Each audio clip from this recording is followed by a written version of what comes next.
السلام علیکم، راہ نیوز کے ساتھ میں ہوں حارث عالم۔ نظر ڈالتے ہیں ہیڈ لائنز پر۔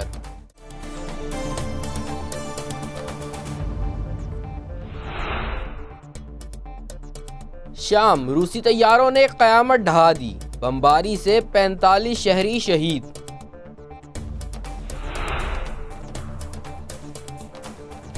اسرائیلی فوج نے سینکڑوں فلسطینی مکان مسمار کر دیے۔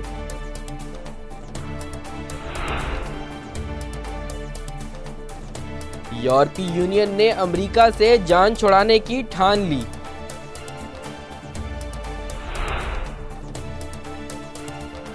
انتخابات سے قبل کراچی میں قتل و غارت کا خدشہ ہے، ڈی جی رینجر سندھ۔ اور زیارت میں برف باری، سندھ اور سبی میں بارشیں، سردی کی لہر چل پڑی۔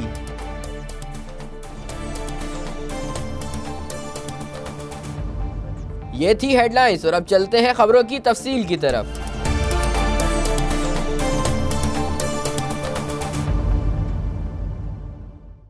شام میں روسی طیاروں نے ایک بار پھر قیامت ڈھا دی، بمباری کے نتیجے میں 45 شہری شہید ہو گئے۔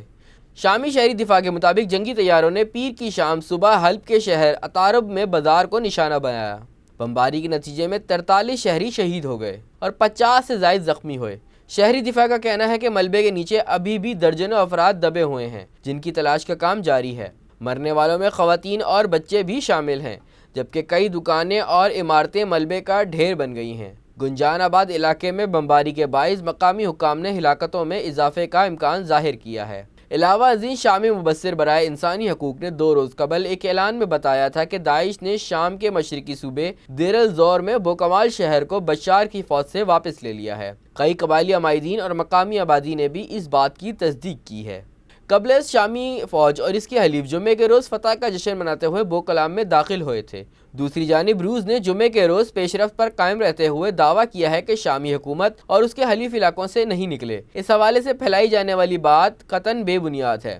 ادھر شامی مبصر برائے انسانی حقوق نے قبائلی زعماء اور مقامی آبادی کے حوالے سے بتایا ہے کہ داعش کے جنگجوؤں نے دوبارہ سے بوکمال شہر پر قبضہ کر لیا ہے۔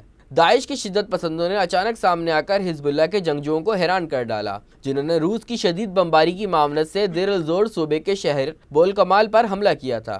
اس بمباری کے نتیجے میں درجنوں شہری شہید اور وسیع پیمانے پر تباہی پھیلی تھی۔ داعش کی جانب سے شہر کا قبضہ واپس لینے کے طریقے کے حوالے سے ایک قبائلی رہنما نے بتایا کہ تنظیم کے جنگجوؤں نے 2 خودکش بمباروں اور میزائل حملوں کے ذریعے اچانک حملہ کر دیا۔ اس سے قبل یہ دھوکہ دیا گیا تھا کہ داعش کے ارکان شہر سے کوچ کر گئے ہیں۔ شامی حکومت نے جمعرات کے روز داعش کے خلاف کامیابی کا اعلان کیا تھا۔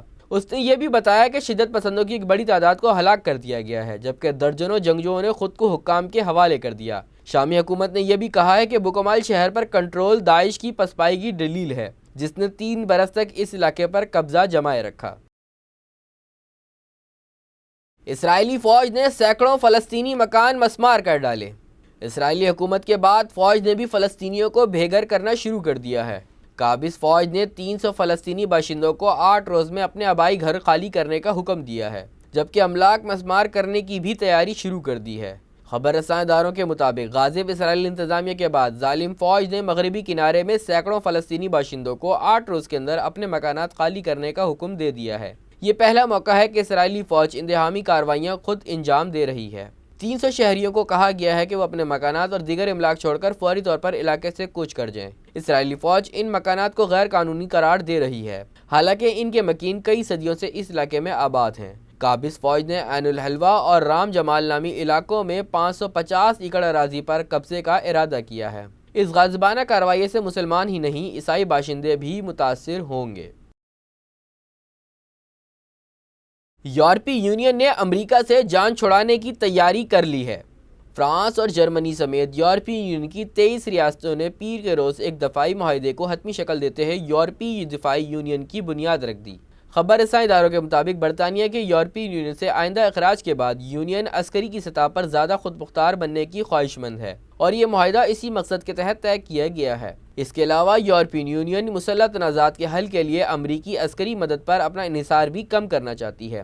اس سمجھوتے کے تحت یورپی سطح پر ایک کرائسس رسپانس سینٹر اور یورپی میڈیکل کمانڈ سینٹر قائم کرنے کے علاوہ مشترکہ فوجی تربیت پروگرام بھی تشکیل دیے جائیں گے۔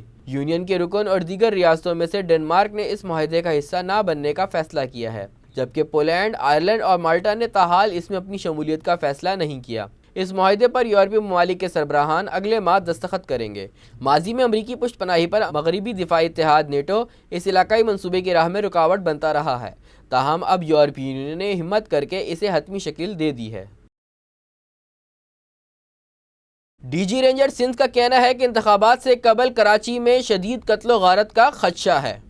D G ranger Sindh major general Muhammad Saeed نے انتخابات سے قبل کراچی میں بدامنی کے خدشے کا اظہار کرتے ہوئے کہا ہے کہ ہمارا مقصد ہے کہ شہر کے حالات ماضی جیسے نہ ہوں، متحدہ اور پی ایس پی ایک دوسرے میں ضم ہوں یا الگ الگ سیاست کریں، تصادم نہیں ہونا چاہیے۔ کراچی میں ایک تقریب سے خطاب کرتے ہوئے انہوں نے کہا کہ پی ایس پی اور متحدہ کے درمیان ملاقاتوں کا سلسلہ تقریباً 8 ماہ سے چل رہا تھا، جبکہ رینجر سے ایم کیو ایم سمیت تمام سیاسی جماعتیں ملاقات کرتی رہی ہیں۔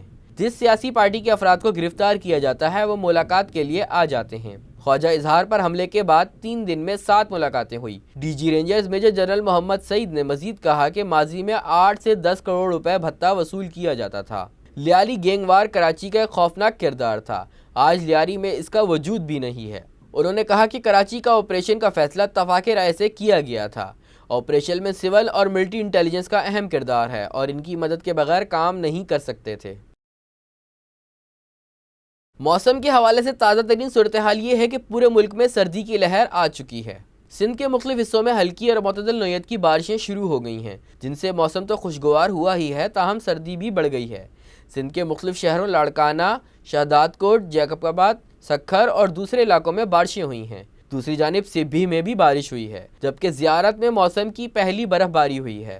اس سے پہلے محکمہ موسمیات نے بارش کی پیشن گوئی کی تھی، جس کے مطابق پیر سے لے کر آنے والے 3 دنوں تک ملک بھر میں بارشیں ہوں گی۔ بارش کے بعد سردی میں اضافہ ہو گیا ہے اور لوگ گھروں میں محصور ہو گئے ہیں۔ راہ نیوز سے فی الوقت اتنا ہی۔ مزید خبروں اور اپڈیٹس کے لیے دیکھتے رہیے راہ نیوز۔ اللہ حافظ۔